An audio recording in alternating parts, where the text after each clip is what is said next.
Good morning, everybody. So, last day we were discussing on mass transfer by diffusion, that is molecular diffusion, and we concluded with the class that the mass transfer is a very slow process, but we need to accelerate it for the industrial application. How to accelerate this? The clue was like in the example for tea making at the morning. If we do not stir the tea inside the cup with our spoon, the sugar may take even several hours to diffuse through the layers. Sweetness may not come at the top layer even after several hours. So what we do to make the process faster, we need to start with the spoon, and we named it as the convective mass transfer, convective diffusion. What is happening here? This is nothing but the whole lot of bulk medium is also moving, which is actually supporting the transfer of the sugar molecules. So as you stir with the spoon, so that actually helps to make moving the layers here and there. It may be turbulent. So turbulency actually accelerates the mass transfer process. Molecular diffusion is happening due to its own nature or own property, and you are accelerating this with the help of external agency. That means you are taking help of the bulk medium. So we recall the flux. This was nothing but the quantitative way of approach to find the amount of diffusion happening across the area. So that was nothing but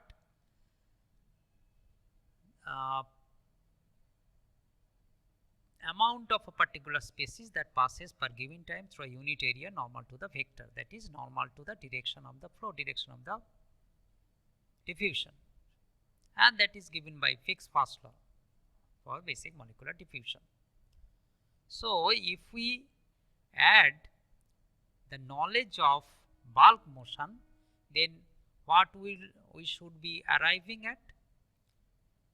This was the basic molecular diffusion equation, the Fick's first law, that was J or the flux that was dependent on the diffusional coefficient, that was equal to minus diffusional coefficient into concentration gradient at the Z direction. So in general, we can express it in terms of JAZ equal to minus C into DAB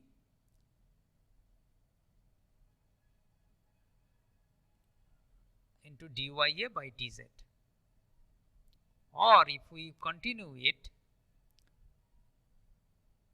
with the addition of the molecular diffusion as well as the bulk movement, then for binary system we can arrive at JAZ equal to CA into small VAZ minus capital VZ. Ultimately, JAZ equal to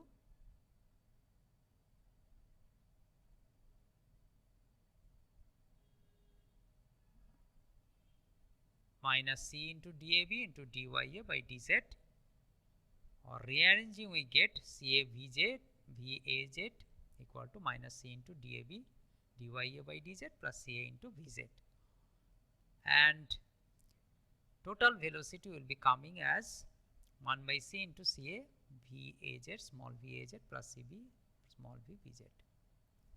By substituting, it becomes CA VAZ equal to in terms of two component, which is nothing but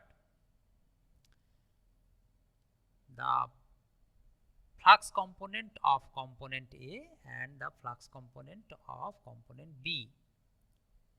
So, in the generalized manner, we can call NA, that is flux of A, molar flux of A is nothing but the first part is the molecular diffusion contribution, second part is the bulk motion contribution, which is contributed both by component A as well as contributed B. So, the molar flux, when we are calculating molar flux of a particular component in a binary mixture, we should be always be taken into consideration diffusion of the component A itself, which is by its nature, this is molecular diffusion, which is its intrinsic property, as well as we will be also considering the flux of the whole lot of bulk motion, and bulk motion is contributed both by A species and B species. So, the next second term is coming out of that bulk motion. So, in this way we can calculate, ultimately we are now finally able to calculate the molar flux of a component A with in a binary mixture with the component B. So, we can now calculate the flux of a component for two different situations. Number one situation where both of the components are diffusing, one is diffusing to the opposite direction of the another, and case 2 where one component is diffusing, another component is non-diffusing. So, we will be coming later for these two cases and how the final equations may be derived, so that we can be able or we can use those equations as a tool for the solving some problems. Now, this is for today's class. See you on the next class.